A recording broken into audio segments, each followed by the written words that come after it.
Senhor Jesus está se referindo ao evento do arrebatamento em Mateus capítulo 24, nos versículos 40 e 41? Vamos ler para você entender o que trata esses versículos. Então, estando dois no campo, será levado um e deixado o outro. Estando duas moendo no moinho, será levado uma e deixada a outra. Deixada a outra. Vigiai, pois, porque não sabeis a que hora há de vir vosso Senhor. Então, como disse em Mateus capítulo 24, eu li do versículo 40 ao 42. Um deve ser tomado e o outro deixado.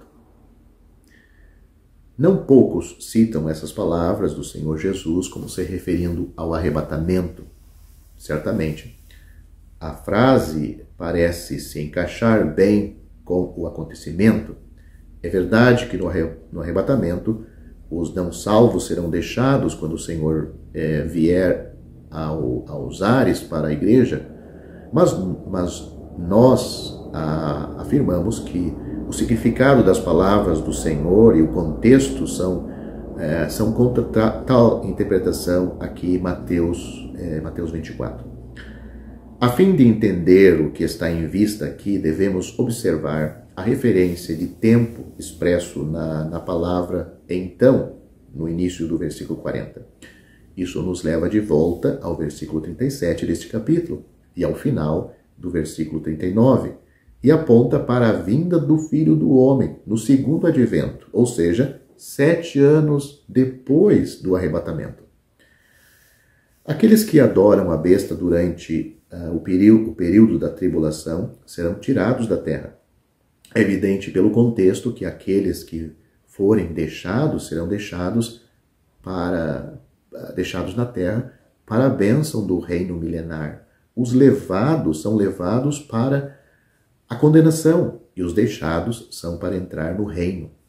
Os versículos 40 e 41 de Mateus 24 devem ser comparados com os versículos 37 a 39, onde se verá que os ímpios fora da arca foram levados com o dilúvio para o juízo. Eles não foram recebidos em bênção, mas foram cortados por Deus. Alguns ensinam que as palavras do Senhor nestes versículos se refere ao arrebatamento, porque a palavra levado também é usado no Evangelho de João, capítulo 14, versículo 3, onde é traduzido como receber. A palavra, no entanto, é usada com mais de um significado no Novo Testamento, como é o caso quando os soldados tomaram o Senhor por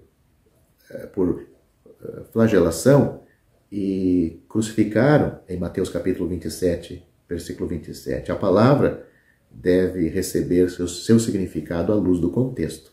Além disso, todo o discurso do Senhor Jesus em Mateus capítulo 24, do versículo 4 a 31, se refere ao período da tribulação e sua vinda à terra como Filho do Homem. Tudo na passagem aponta para a nação judaica. Note, a abominação da desolação, versículo 15. O lugar santo, versículo 15 também. Judeia, versículo 16.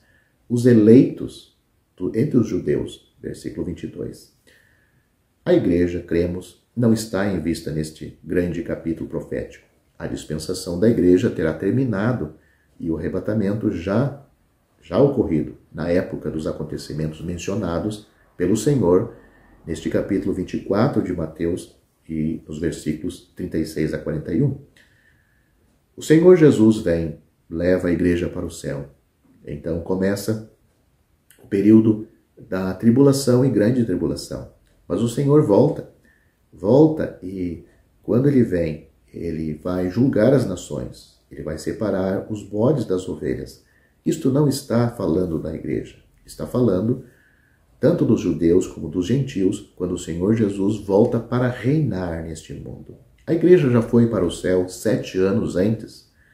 Então, neste contexto, nós vemos que aqueles que vão ser levados para o juízo.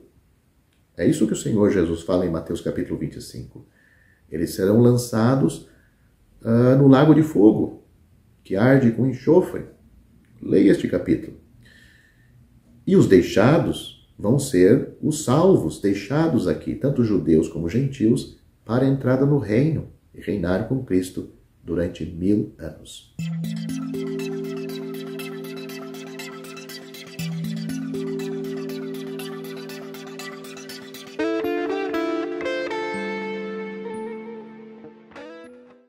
Vamos ler uma passagem no livro dos Efésios, capítulo 2. E vos vivificou, estando vós mortos em ofensas e pecados, em que noutro tempo andastes segundo o curso deste mundo, segundo o príncipe das potestades do ar, do espírito que agora opera nos filhos da desobediência, entre os quais todos nós também antes andávamos nos desejos da nossa carne, fazendo a vontade da carne e dos pensamentos. E éramos por natureza filhos da ira, como os outros também.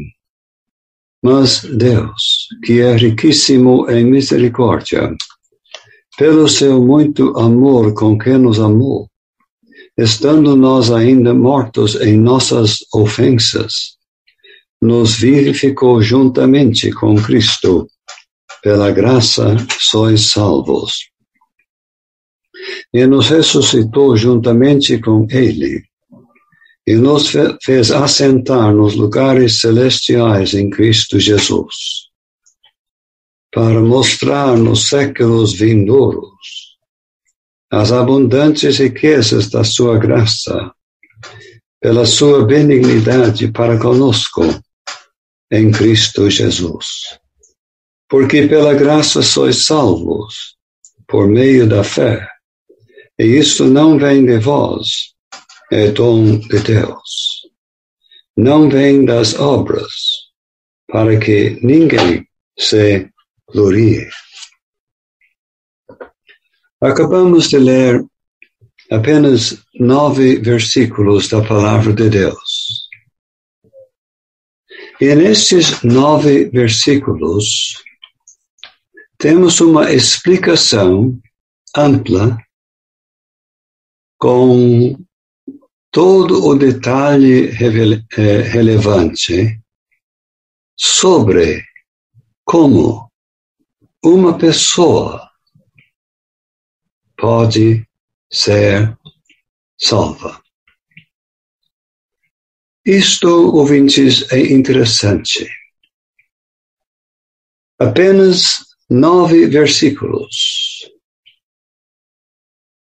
são suficientes para apresentar para um pecador sedento, querendo saber como pode ter a certeza da salvação.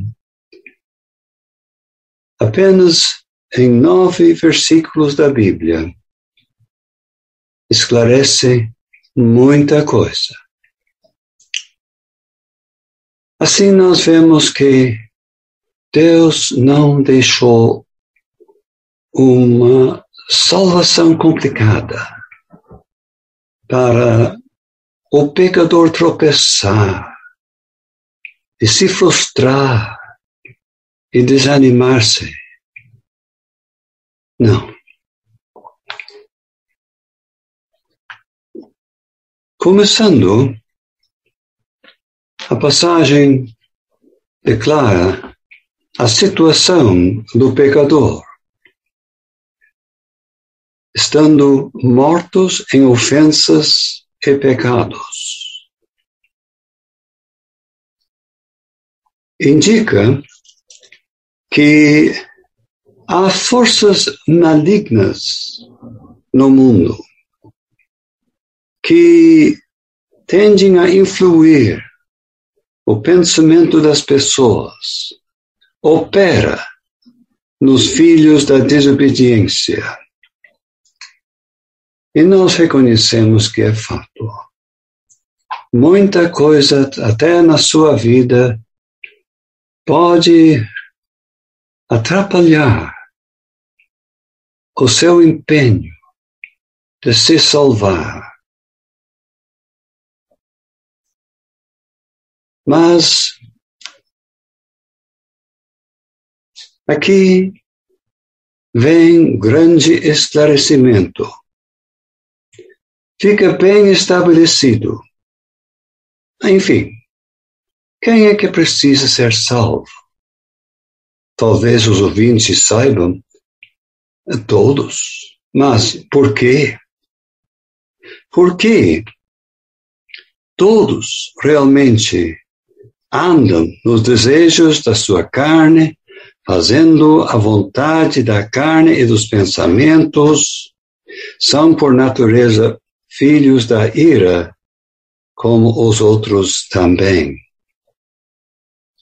O nosso assunto já no terceiro versículo torna-se extremamente solene. Quando esclarece da tendência natural do pecador de aprontar, diz que realmente por natureza são filhos da ira. Nós precisamos fazer uma parada aqui. E o ouvinte, o pecador, tem que abrir o olho. O que significa serem filhos da ira? Simplesmente pecadores sujeitos à ira de Deus. Alguém diga, mas a gente não usa muito essa palavra, ira. É o castigo, o furor de Deus. Ou se alguém pensa que pode viver como quer, aprontar, mentir, roubar,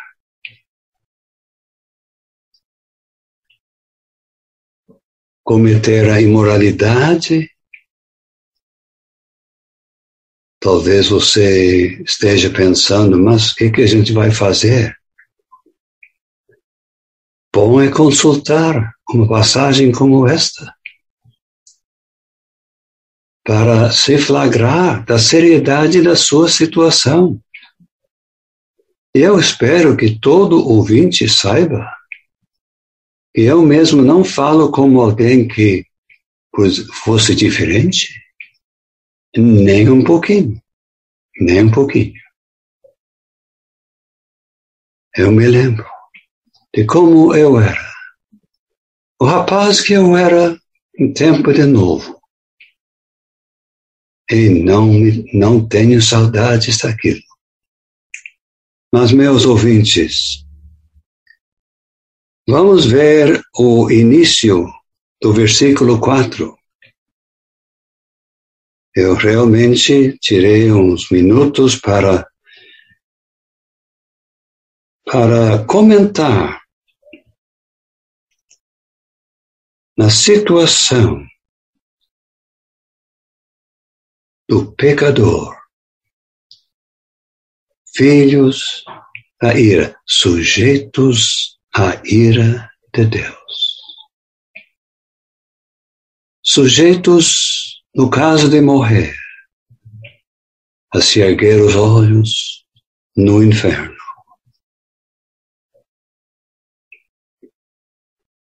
Talvez os meus ouvintes estejam dizendo, mas que quadro negativo que o homem aí está apresentando. Mas me acompanhe. O que diz agora no versículo seguinte? 2 palavras no começo. Mas Deus. Mas Deus. Aqui surge algo interessantíssimo. Mas Deus. Ouvintes, duas coisas Deus não quer. Uma, que você vive a sua vida aprontando no seu pecado. Dois, Ele não quer que você se encontre no tormento eterno. Então, mas Deus, temos algo diferente agora. Temos algo bem interessante agora. O que vamos encontrar nessa passagem? O que esse versículo vai trazer para nós? Mas Deus, que é riquíssimo em misericórdia. Deu para entender alguma coisa? Sim. Pelo seu muito amor com que nos amou. Temos agora o privilégio de apresentar um Deus de amor, de muito amor, um Deus de misericórdia. Mas então você diz, então Ele não vai enviar os pecadores para o inferno? Vamos devagar. Será que Deus pode tolerar o pecado e dizer, isso aí não é nada? Tem um cantinho no céu para ti? Um santo Deus podia fazer isto? Olha, ouvintes, Ele não seria santo e nem seria o verdadeiro Deus se Ele abrisse mão do pecado? Não. Mas o que encontramos aqui? Muito amor. Deus amou o mundo de tal maneira que deu seu Filho unigênito, para que todo aquele que nele crê não pereça, mas tenha vida eterna. Pense nisto, ouvintes, seu muito amor com que nos amou. O ouvinte pode dizer, mas então amplie isto aí para nós. Mas a própria passagem amplia. Estando nós, isto é, gente já salva, lendo essa carta, nós ainda mortos em nossas ofensas. Tá entendendo? É gente que não foge da realidade do seu pecado, gente que chegou a simplesmente se convencer e aceitar a seriedade do seu pecado, que até mortos estavam em pecado. Mas como mortos? Mortos para com Deus, distanciadíssimo de Deus. É a situação. Pode haver uma certa religião, mas se o assunto do pecado não é tratado, a situação é esta. Estando ainda mortos em nossas ofensas. Posso fazer um pequeno desafio aos ouvintes? Vamos partir para a realidade. É esta a sua situação neste momento? Morto em suas ofensas? É sério? Mas aqui vemos pessoas que aceitaram isto. É importante quem quer se salvar, é importante que reconheça a sua necessidade, seu perigo, a seriedade. Não é que vai poder se lembrar de pecado após pecado ao longo, durante a sua vida, mas que reconheça: eu sou um pobre pecador perdido. Veja o que diz, meus ouvintes.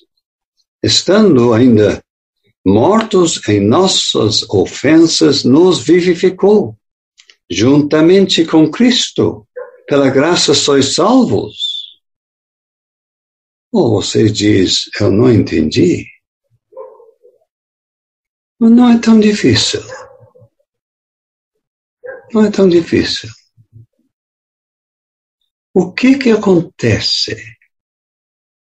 no momento que um pecador se salva? O que acontece? É complicado a pessoa se salvar? Não mesmo. Não mesmo. Uma vez que reconheça a seriedade da sua situação, a sua inoperância, isto é, que não tem condições de salvar-se a si mesmo, não pode apresentar nada a Deus que ajude. Veja aqui, pessoal reconhecendo-se mortos em suas ofensas, nos vivificou juntamente com Cristo. Você diz: eu não entendi nada. Depois diz: pela graça sois salvos. Pela graça sois salvos.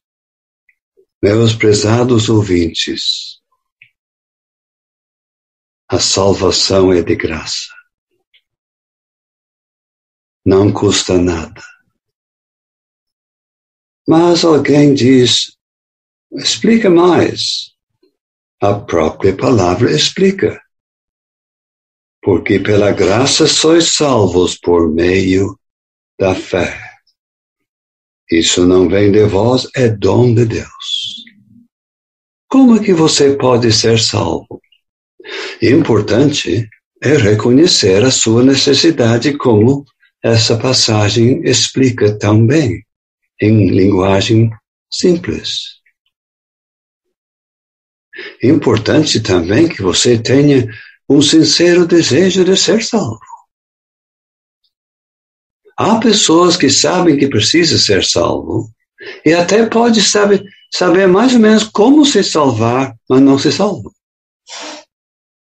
Eu espero que meus ouvintes hoje, pelo menos alguns, reconheçam que precisam ser salvos. Entendem que há salvação. E que têm um desejo de serem salvos. E mais, que têm um desejo de serem salvos já. Hoje de noite. Você pode estar pensando: não, mas é mais para frente. A salvação da sua alma é prioridade número 1. Número 1. Não convém viver mais um dia em seus pecados. Independente do perigo, que é sempre presente, de partir para a eternidade inesperadamente e encontrar-se na perdição eterna. Não, o nosso assunto é muito importante. O que nós lemos aqui sobre a salvação é interessantíssimo.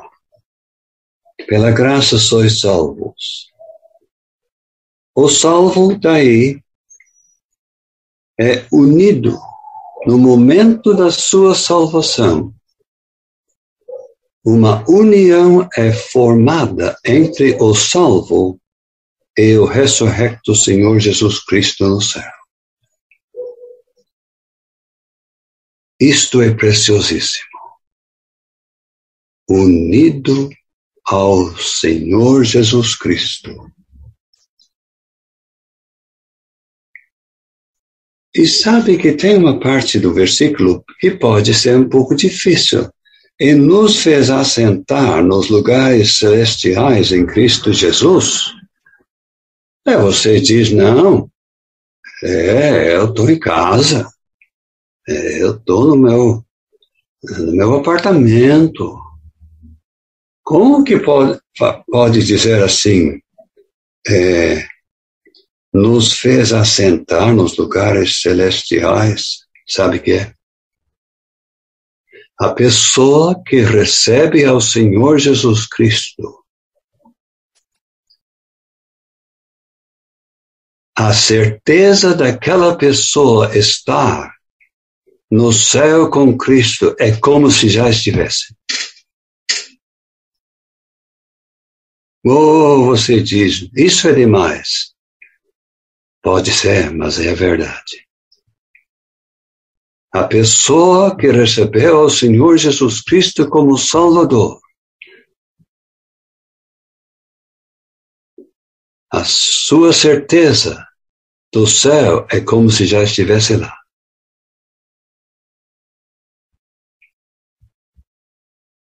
O que diz a mais? O que vai acontecer lá? Para mostrar nos séculos vindouros as abundantes riquezas da sua graça. É possível que alguns ouvintes, nesse momento, não vão se interessar muito nisto, mas é um versículo que ajuda qualquer um que quer dar atenção aos detalhes, que leva toda a eternidade para Deus demonstrar para os salvos já no céu as abundantes riquezas da sua graça. Eu sei que eu estou levando o assunto para muito longe, mas o assunto merece que seja comentado essas tremendas realidades. Mas eu vou concluir. Eu vou concluir como essa parte da passagem conclui. Porque pela graça sois salvos. Pela graça, não paga, não é em contrapartida de obras suas ou sacrifícios seus. É de graça. De graça, preço pago pelo Senhor Jesus Cristo na cruz. Como que eu me salvo? Por meio da fé. O que é isto? É uma confiança total da parte do pecador perdido na pessoa do Senhor Jesus Cristo que por ele morreu. É uma grande realidade isto. E a pessoa recebe o dom de Deus. Imagine. Pense nisto. Imagine. Não vem das obras, diz mais uma vez, para que ninguém se glorie. Não. Ninguém pode dizer, parabéns para mim, eu consegui me salvar. Não. Graças a Deus, na misericórdia de Deus, Ele me salvou. Quando? Na qualidade de pecador perdido, eu o recebi, como aquele que por mim tinha morrido, meu Salvador, todo suficiente. Ao findar o labor desta vida, quando a morte ao teu lado chegar, que destino há de ter a tua alma? Qual será no futuro